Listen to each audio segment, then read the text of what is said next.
The knock at the door came before sunrise. Not a neighbor, not a package, a Marine courier.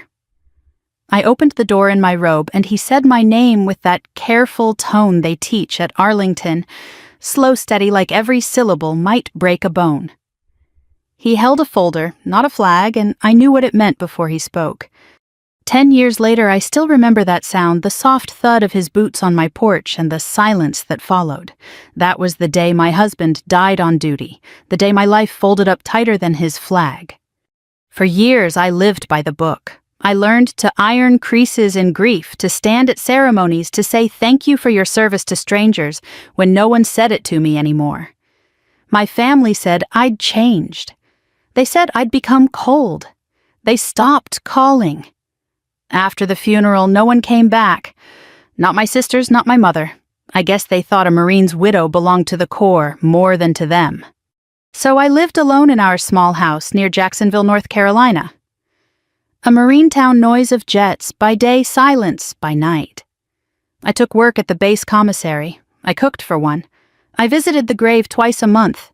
It wasn't a sad life. It was disciplined, predictable. Until the morning the phone rang.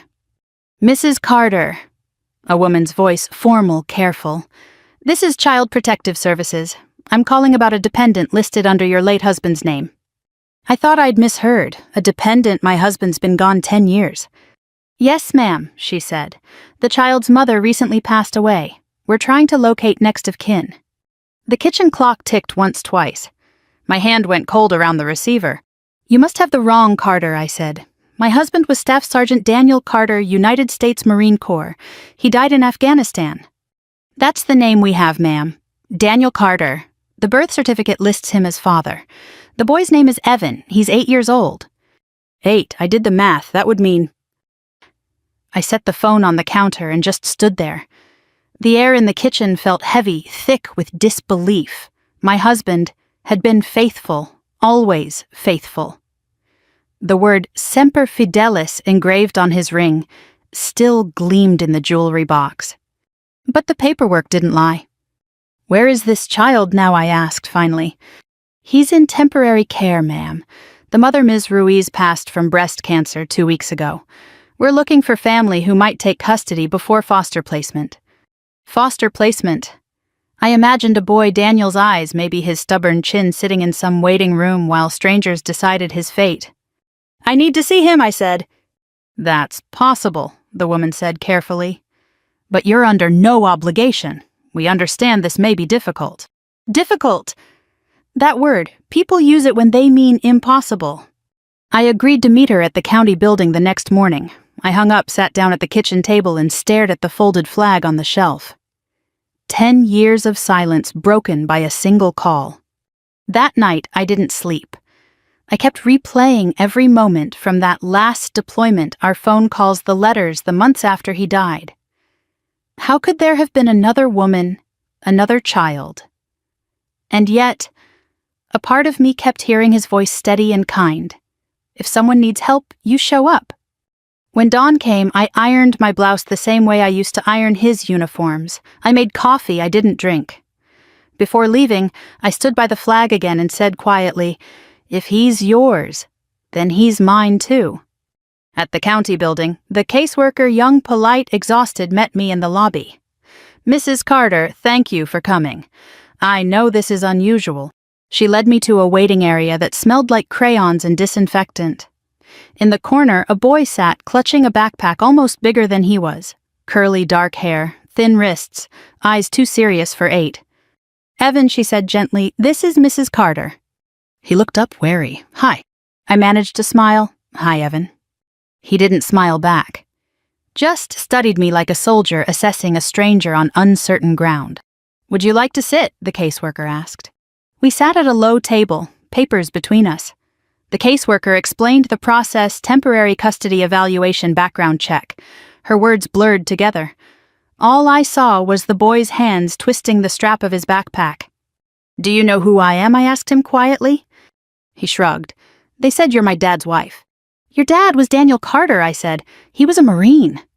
Evan nodded. "Mom showed me a picture once. He was in uniform." "Did she talk about him?" Not much he said. She said he was brave. The caseworker watched us, careful not to interrupt. I swallowed hard. Do you have any family besides her? He shook his head. Just me. That was when it happened, the moment that decided everything. He looked at me, eyes glassy but dry, and said, "They said I might go live with strangers." Are you a stranger? It was a simple question, a devastating one. I could have said yes. I could have told him it wasn't that simple, but the Marine in me, the part my husband built in me through years of loyalty, loss, and discipline, answered before my mind did. No, Evan, I said, I'm not a stranger. He blinked, uncertain. Then who are you? I'm the person who's going to take you home. The caseworker's pen paused mid-note. So you're agreeing to placement. I nodded. For now, I said. We'll see where it goes. As we left the building, the boy trailed a few steps behind me. I held the door open. For a moment, he hesitated like stepping into enemy territory. Then he walked through. Outside, the wind smelled like salt from the Carolina coast. He tugged at his jacket sleeve, glancing up at me, once cautious but curious. Mrs. Carter, he said quietly, do you have any rules? I smiled a little. Plenty, you'll learn them. We walked to my car in silence. The caseworker watched us from the door, scribbling notes, probably checking boxes on a form, but none of that mattered. For the first time in 10 years, there was another heartbeat in the car.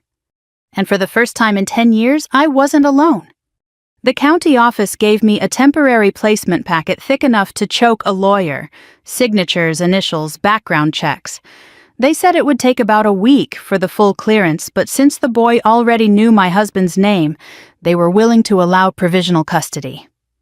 I drove home with that folder on the passenger seat and the boy Evan buckled in the back, hugging his backpack like armor. He didn't speak much on the drive, just stared out the window at the pine trees rushing by. It was March in North Carolina, cold enough for a coat, warm enough that the air smelled like mud and new grass. I asked if he was hungry. He shook his head. I asked if he liked pizza. Another shrug. I stopped anyway. At the diner, he ordered nothing but fries. Ate 4, maybe 5, then pushed the rest around the plate. When I told him he didn't have to eat if he didn't want to, he nodded politely the way military families nod when they've learned not to argue. That quiet respect broke me more than rudeness ever could. When we got home, he stood at the threshold, scanning the hallway like he was measuring exits.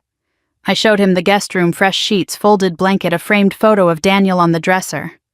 I hadn't thought about how that might look until I saw his face. That's him, I said softly, your father. Evan nodded once tight. He looks like me. I wanted to say you look like him, but the words felt too heavy too early. Would you like to put your things away?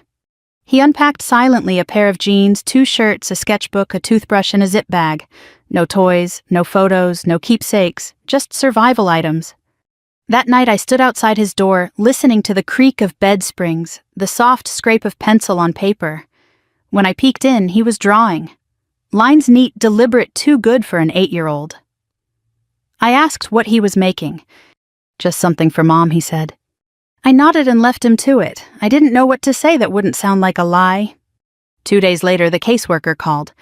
Mrs. Carter, Jenna Ruiz. The boy's mother has been transferred to St. Mary's Hospice. She asked to see you. It felt strange hearing that name.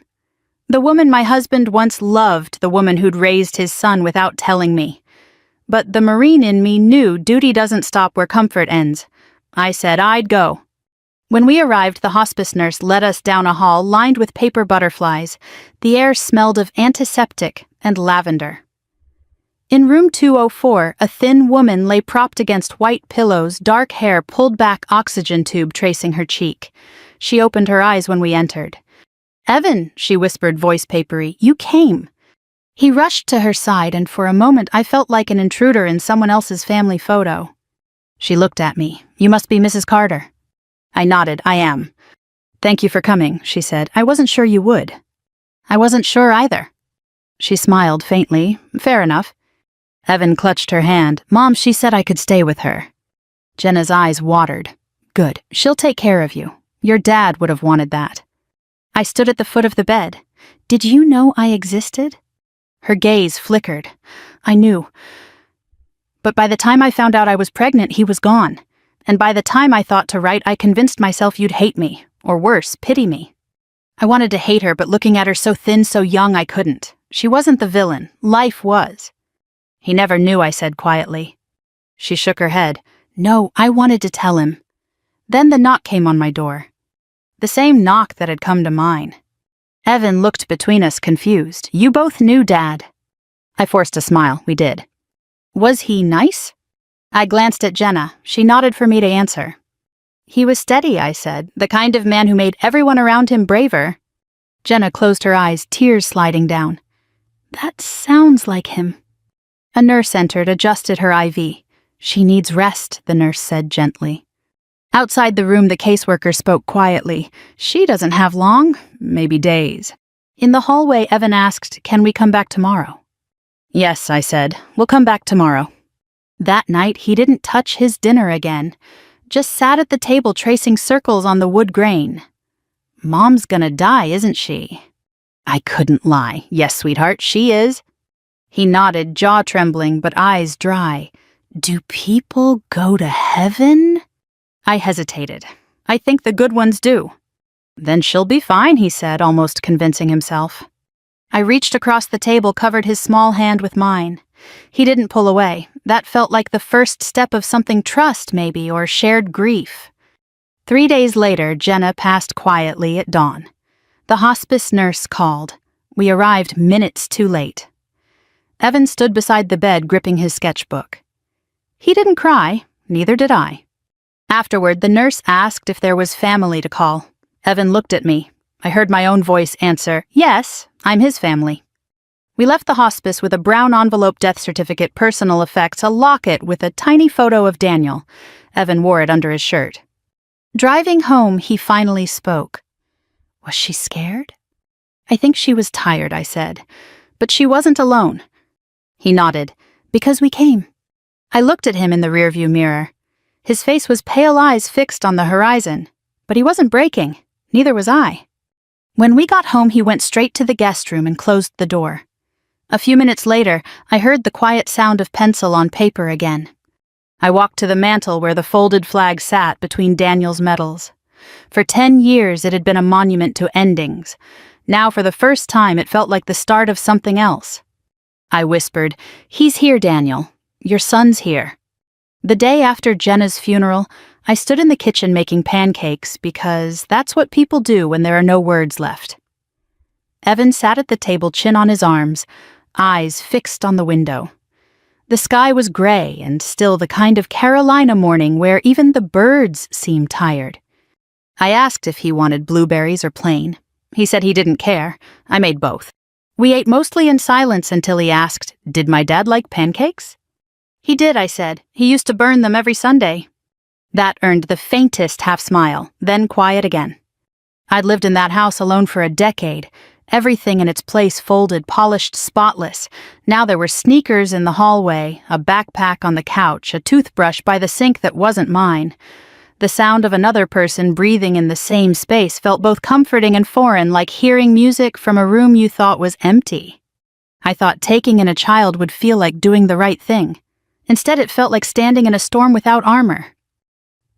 CPS scheduled weekly check-ins.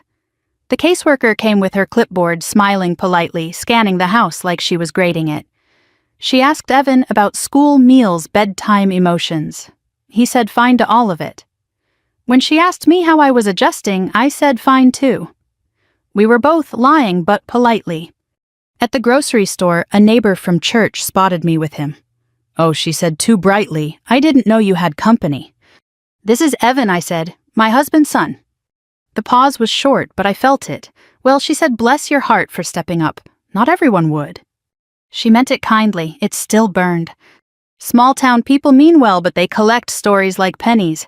By the next Sunday, I knew what they were whispering. The Marine widow took in her husband's love child. A tragedy turned spectacle. At work, the manager asked if I needed extra shifts or time off to handle your situation. I told him I was fine, always fine. That evening, I found Evan sitting outside on the porch steps, drawing in his sketchbook. The sunset painted the pines gold, but he wasn't looking at it. He was sketching the flag folded on the mantel through the open window. I sat beside him. "You draw a lot," I said. "It helps me think," he said. "About your mom." He nodded, then added quietly, "About Dad, too. I don't really know him, just what people say." "What do they say?" "That he was brave," he said. "That he helped people. That he died a hero." He looked at me.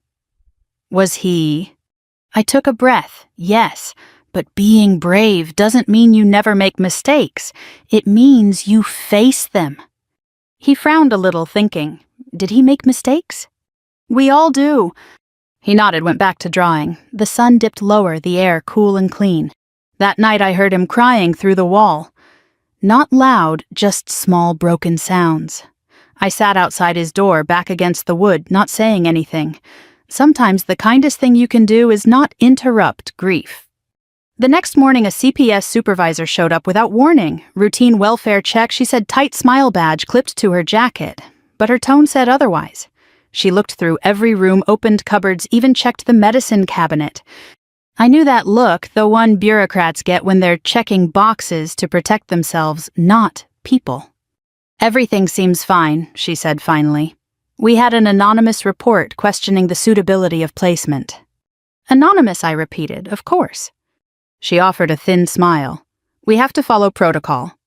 When she left, I called my sister for the first time in years. "Did you do it?" I asked. "Do what she said," voice sharp. "Report me." She hesitated too long. "You shouldn't have taken that boy in," she said finally. "He's not your responsibility.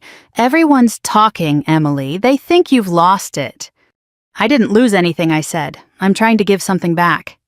She scoffed. "You're trying to rewrite the past. You can't fix Daniel's mistakes by adopting his." That word mistake hit harder than any slap. I hung up before I said something unforgivable. That night I printed every form, every doctor's note, every school registration. I made a binder. Each page was proof of stability, of effort, of showing up. It felt military in its precision, evidence of duty performed. Evan noticed, "Why are you doing all that?" "Because sometimes people need to see what words can't prove." He nodded slowly. "Mom used to do that too. Keep papers." "What kind?" "Bills, letters, stuff that showed she was trying." I smiled. "Then we're a lot alike, she and I." He looked up, eyes soft for the first time. "Yeah, maybe." By the end of the week, I received a letter from CPS Anonymous report determined unsubstantiated. In bureaucratic English, that meant cleared. I showed it to Evan. "See, they believe we're doing okay." He traced the letterhead with his finger. "Do you believe it?" I laughed quietly. "Not yet, but I'm working on it." That weekend, I took him to the park. He didn't play with other kids, he just sat sketching a big oak tree. I sat beside him and said, "You know when Marines don't know what to do, they make a plan." He didn't look up. "What kind of plan?" "Something small, manageable, like pancakes on Sunday, or mowing the lawn together, or you teaching me how to draw." He glanced sideways at me. "You can't draw." "I can learn," I said. "You'll be my instructor." That earned a real smile, brief, shy, but real. We spent the afternoon sketching the tree, my lines crooked, his perfect. When we finished, he handed me his pencil. "You did okay," he said. "High praise," I said. When we got home, I put his drawing on the refrigerator. He didn't say anything, but I saw him look at it twice before bed. Later that night, I sat at the table with the binder open, the refrigerator humming behind me, that drawing fluttering slightly in the vent's breeze. The house didn't feel empty anymore. It felt like something fragile was growing there, quiet, slow, but alive. I whispered into the still air. "We're doing okay, Daniel, even if no one believes it yet." Satam. 3 weeks later, the doorbell rang at 7:45 a.m., right as I was packing Evan's lunch. 2 CPS agents stood on the porch, one familiar, the other new. Both wore the kind of polite, brittle smiles that make your stomach drop. "Mrs. Carter," the younger one said, "we received another report. We'll need to take a look around." Evan froze mid-bite at the kitchen table, eyes wide. "Did I do something?" "No, honey," I said gently. "Eat your breakfast." I stepped aside. They walked through the house with that sterile calm of people who've practiced being unwelcome. They checked the fridge, the locks, the medicine cabinet again. I could feel the heat climbing my neck, shame mixed with fury. The older one, Harris, her badge said, took notes on a tablet. We're required to respond to all reports, she said, without looking at me. Reports from who? She smiled faintly. Anonymous. It's standard. Anonymous again. Only one person in this town would have done it, my sister. Evan whispered, "Are they gonna take me?" I knelt beside him. "No one's taking you anywhere. You understand." He nodded, small, frightened. When they finally left, the house felt smaller, every room invaded. I sat at the table, hands trembling around a coffee mug that had gone cold. Evan watched me carefully like he wasn't sure if he should speak. "You mad?" he asked. "Not at you," I said. "Just tired of people who don't know us pretending they do." He nodded slowly. "People said stuff at school, too." "What kind of stuff?" "That I'm a charity case, that my dad cheated, that you're not really my family." The words hit harder than the inspection. Who said that? He shrugged. "Doesn't matter. They said you took me out of guilt." I looked at him, small shoulders, fists clenched. He was trying to sound brave, but his voice cracked at the edges. "Evan," I said quietly, "you listen to me. We don't live for their stories, we live for the truth. And the truth is you're mine to protect. Always." He didn't answer, just nodded and went to his room. That night, I couldn't sleep. The image of those agents walking through our home wouldn't leave me. So I got up, turned on the kitchen light, and built what I now call my Marine binder. Each page was evidence, doctor visits, school attendance, grocery receipts, photos of meals, bedtime charts. I printed everything, even texts, with the caseworker. I slipped each sheet into a plastic sleeve, neat and ordered. Proof of stability, proof of effort, proof of love. By dawn, the binder was 3 inches thick. I set it on the counter like a shield. When Evan came down, he saw it and said, "What's that?" "Our defense," I said simply. The next day, I took him to school myself. At the gate, a group of parents whispered. I could feel their eyes on me, soft sympathy laced with curiosity. One of them, a woman from the church, stepped forward. "Emily," she said with that too sweet tone, "if you ever need help, there are programs for women in your situation." "What situation is that?" I asked. She blinked, taken aback. "Well, you know, raising another woman's child." I smiled thinly. "You mean raising my husband's son." She turned red and mumbled something about prayer. On the way home, I pulled into the grocery store parking lot and sat for a long time. I could almost hear Daniel's voice in my head, steady, teasing, "Let them talk, Em. We know who we are." That night, Evan handed me a folded piece of paper. It was a drawing me at the kitchen table binder, open, him standing behind me. Above it, he'd written, "Team Carter." I felt my throat close up. "This is us." He nodded. "We're a team, right?" "Right," I said. "Always." A week later, the caseworker called. "Mrs. Carter, the allegations were found unsubstantiated again. But we did receive notice of a custody claim from a relative on the boy's mother's side." My stomach sank. "Who?" "A man named Luis Ruiz, claims to be the boy's maternal uncle." "I've never heard of him." "He lives in Georgia. We're reviewing his record." She hesitated. "There are concerns. Prior arrests, DUI, unstable housing." "So he wants custody because of the survivor benefits attached to Daniel Carter's service file," she said softly. I closed my eyes. Money, always money. "What happens now?" "We'll need to schedule a hearing," she said. "You'll want to bring documentation." I looked at my binder. "I'm ready." That night I told Evan about the hearing. He stiffened. "Do I have to go?" "No," I said. "I'll handle it." He hesitated. "Will they make me live with him?" "Not if I have anything to say about it." He looked up at me, then eyes fierce, voice small. "I don't want to go. I don't even know him." I put a hand on his shoulder. "You won't, I promise." In the days leading up to the hearing, we kept our routine. School dinner sketching. But the tension sat between us like a third person. Some nights I caught him packing his backpack quietly, like he was preparing to run if things went wrong. One evening, as I tucked him in, he asked, "Why are you doing all this for me? You don't even know if I'm really his kid." The question hit me like shrapnel.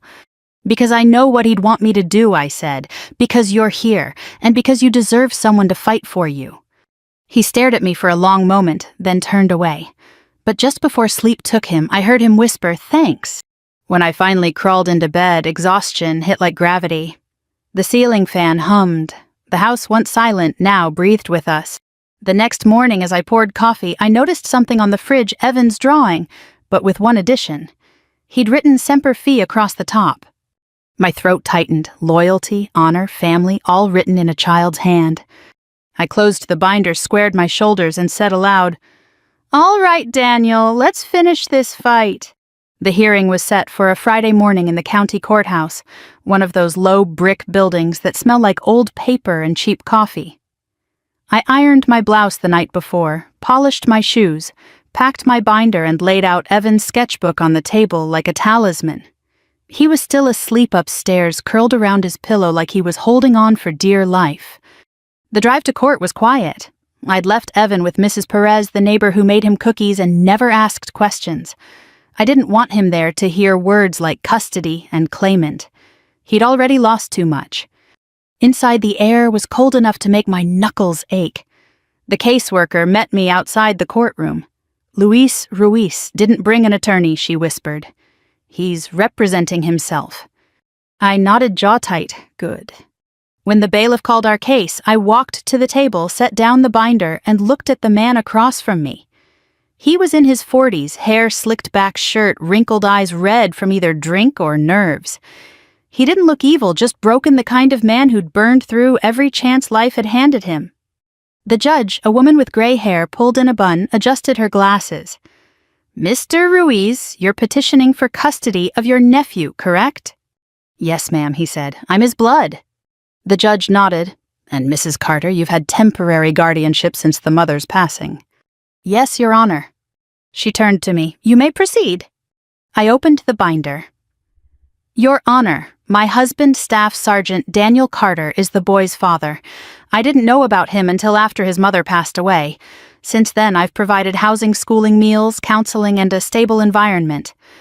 Evan has adjusted well. His grades have improved, and he's under regular care with Dr. Patel, his pediatrician." Mr. Ruiz crossed his arms. "She ain't family," he muttered. The judge raised a brow. "Mr. Ruiz, you'll have your turn." I continued. The boy's mother made it clear she wanted him to stay with me. There's a record of that conversation in the hospice notes. Evan deserves consistency. He's been through enough loss for a lifetime.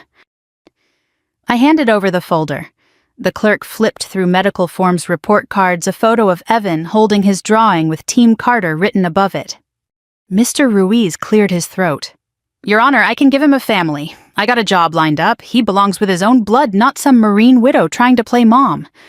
That word "play" hit me like a slap. The judge looked at the caseworker. "Does the department have a recommendation?" The caseworker stood. "Yes, Your Honor. After home evaluations and school visits, we recommend permanent guardianship to Mrs. Carter.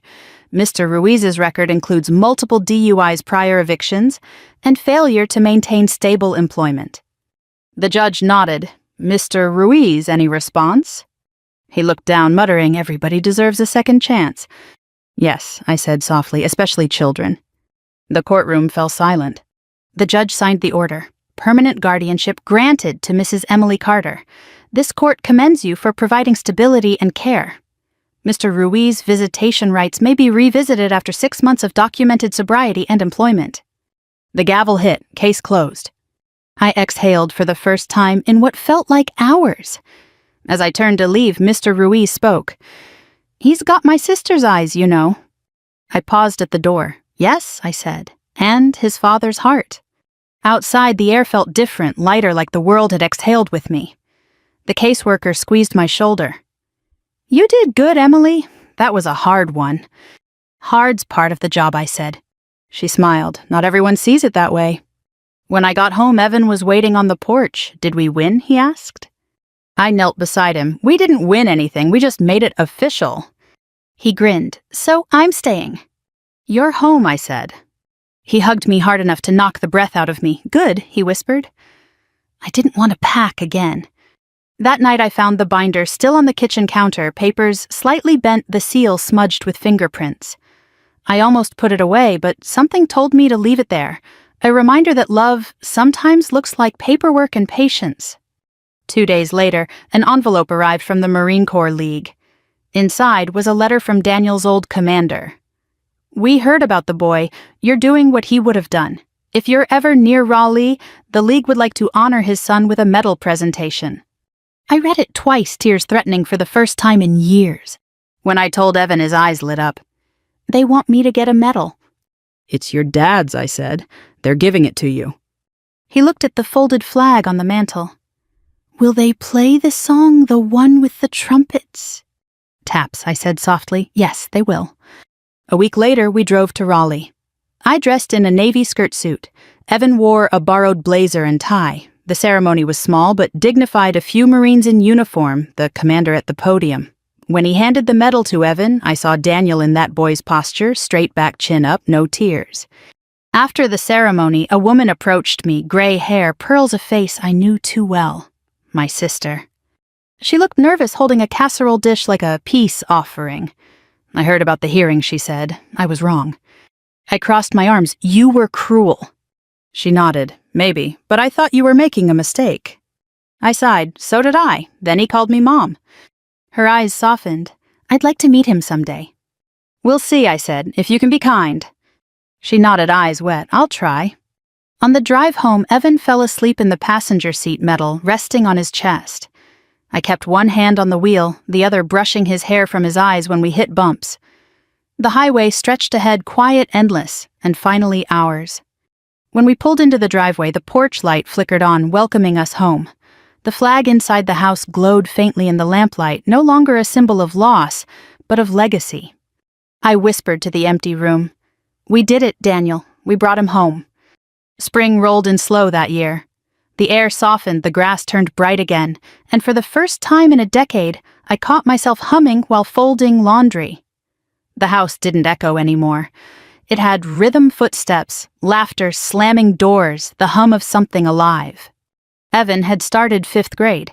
His teacher said he was reserved, but polite. Translation quiet, still testing the ground.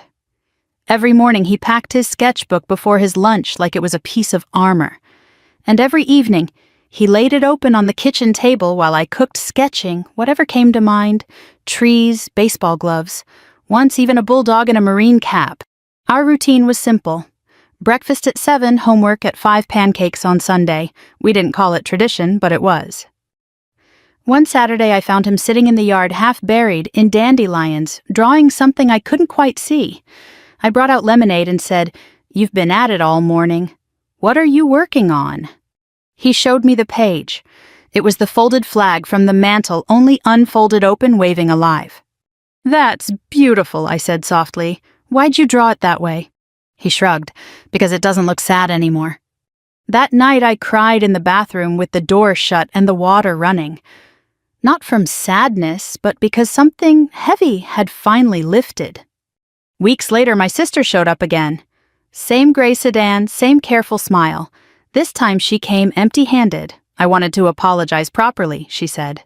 "No casseroles, just words." I crossed my arms. "All right, let's hear them." She took a deep breath. "When Daniel died, you shut everyone out. We didn't know how to help. Then you took in that boy, and I thought you were chasing ghosts. I was wrong." I said nothing, just listened. "He looks like him," she added softly. "Daniel," around the eyes. "He does," I said. She hesitated. "Do you think I could meet him sometime?" "Maybe," I said, "if you can be kind. That's the rule here." She nodded. "I can do that." We didn't hug. We weren't ready for that. But when she drove away, I didn't feel angry anymore, just tired and lighter. That Sunday, Evan and I went to the park. He'd been begging me for weeks to let him try baseball. "I'm not good," he warned, "but I want to learn." So I bought 2 gloves and a ball. The first few throws were disasters. He missed everyone, but after an hour he caught 2, then 3. When the ball finally smacked into his glove clean, he looked at me, eyes wide. "Did you see that?" "I did," I said. "You're a natural." He grinned, sweaty and proud. "Can we do this every weekend?" "Every one you want." On the way home, we stopped for ice cream. He ordered mint chocolate chip, his mom's favorite, according to the case file. He didn't say that out loud, but I could tell he knew. Life settled into something resembling normal. School chores, laughter, little frustrations. He argued about bedtime, forgot his shoes, left socks in impossible places. All the ordinary mess of growing up. Then one morning he said something that made me stop mid-step. "Grandma called me." I blinked. My mother... He nodded. "She got my number from Aunt Sarah. She said she wants to meet me. She sounded nice." I poured coffee slowly. My mother hadn't spoken to me since Daniel's funeral. "What did you say?" "I said maybe, but I wanted to ask you first." I looked at him, kind, careful, learning to measure people by their actions. "You can meet her," I said finally, "but I'll be there." The meeting was awkward. We went to a diner off Highway 17. My mother wore her church clothes neat and pressed. When she saw Evan, she froze, hand to her chest. "Lord," she whispered, "he's Daniel all over again." He smiled politely. "Nice to meet you, ma'am." She blinked fast, maybe holding back tears. "You don't have to call me ma'am. You can call me Grandma if you want." He glanced at me. I nodded. "Okay," he said. By dessert, they were talking about his art, his favorite cartoons, his baseball glove. When he showed her a sketch of the flag, she touched the page reverently. "He had that same focus," she murmured. "Your daddy." When we got home, Evan said, "She's not what I expected." "What did you expect?" "Someone who didn't want me." I smiled. "You'll find most people aren't what you expect." That night, he left the sketch of the flag on the mantel beside the folded one, 2 generations side by side. In May, the school hosted an art show. Evan's drawing of the flag unfolded alive won first prize. The principal asked if I'd like to say something at the ceremony. I froze at the microphone, every word feeling too small, so I just said pride comes in many shapes. Sometimes it's folded. Sometimes it's framed. Either way, it means love. The crowd clapped politely. Evan blushed scarlet, hiding behind his certificate. That evening we sat on the porch watching fireflies. He leaned against me, sleepy warm. "Grandma said Dad used to say something in Latin," he mumbled. "What was it?" "Semper Fidelis," I said softly. "Always faithful." He nodded drowsily. "That's us, right?" "That's us." He fell asleep before I finished the sentence. I carried him inside, tucked him in, and stood there for a long time watching him breathe. It struck me that revenge isn't always loud. Sometimes it's just surviving with dignity. Sometimes it's sitting in a quiet house that used to echo with loss and hearing laughter instead. Outside, the wind moved through the pines, and I thought of Daniel, steady, faithful, gone, but not really. We had made a home one piece at a time. The Marine Corps League ceremony was held in late autumn, the air crisp and full of wood smoke. The hall smelled like old varnish and coffee, and the walls were lined with photographs, men and women in dress blues names carved on brass plates beneath their faces. Legacy frozen in time. Evan stood beside me in a neatly pressed shirt and tie. He was nervous hands twisting the ribbon on the metal box the League had sent in advance. I placed a hand on his shoulder. "You'll do fine," I whispered. He looked up. "What if they ask me to talk?" "Then you speak from your heart. Marines like honesty more than speeches." The commander called his name Evan Carter, son of Staff Sergeant Daniel Carter, United States Marine Corps. Evan walked to the front small, but sure-footed. The commander knelt, handed him the folded flag that once draped Daniel's coffin. "Your father served with honor," he said, "and from what we hear, his son carries that same spirit." Evan held the flag tight against his chest. The hall fell silent, the kind of silence you can feel in your bones. Then the bugler played taps, soft and slow, each note rising like smoke. I felt tears I hadn't shed in years gather behind my eyes. Not grief this time, something gentler, warmer. After the ceremony, veterans lined up to shake Evan's hand. One of them, an old man with trembling fingers, said, "Your daddy'd be proud, son." Evan looked at him squarely. "I hope so, sir." When we got home, he placed the flag back on the mantel beside Daniel's medals and the sketch of the unfolded one. The 3 symbols sat together, service, sacrifice, and renewal.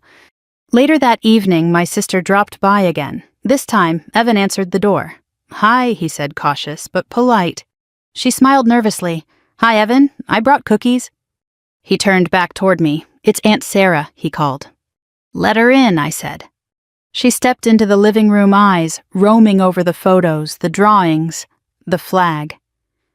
"You've built something beautiful here," she said softly. I nodded. It took time. I'm sorry it took me so long to see it. Evan walked up beside me, cookie in hand. It's okay, he said simply. Everyone's late sometimes.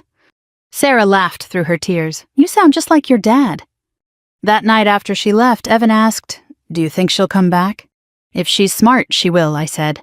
Family's not something you run from once you find it. He nodded thoughtfully. Maybe next time I'll draw her, too. In December, the school hosted a winter concert. Evan played percussion in the band, all nerves and focus. When it was over, he scanned the crowd until he found me. I was standing clapping, smiling so wide it hurt. Afterward, he ran up, face glowing. Did I mess up? Not once, I said. You were perfect. On the drive home, snow began to fall, tiny flakes catching in the headlights. He pressed his forehead to the window, watching them swirl. Mom loved snow, he said. She said it made everything look new. It does, I said quietly. At home, he went straight to the mantel. He took out a clean sheet of paper and started drawing. I watched from the kitchen as the lines took shape, not a flag this time, but a house with smoke curling from the chimney, and 2 figures on the porch. When he finished, he brought it over. What do you think? It's beautiful, I said. Who's that? He pointed. That's you and that's me. And what's that above the door, I asked. He grinned. Our motto. I looked closer. Across the doorway he'd written in block letters, Semper Fi Home Edition. I laughed until I cried.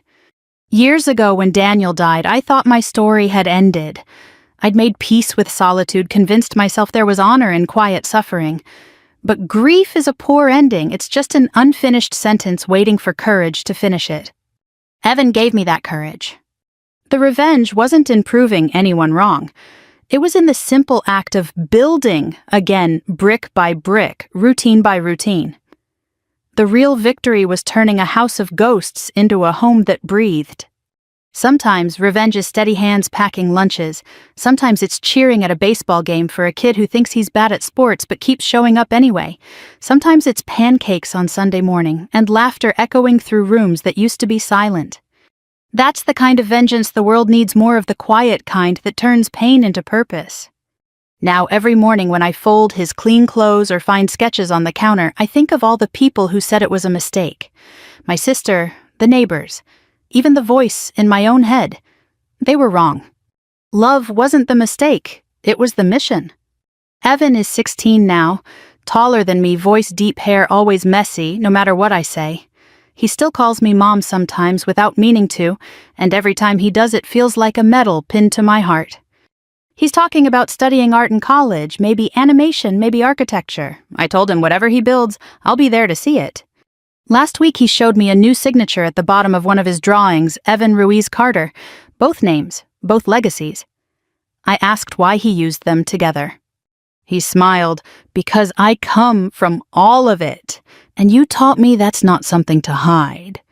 I looked at him, then, the boy who had arrived with a backpack and silence, and realized that the home we'd built wasn't just his second chance. It was mine.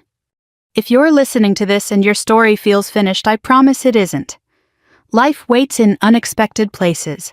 A knock on the door, a phone call, a small voice, asking if you have rules. And if someone needs you, don't look away.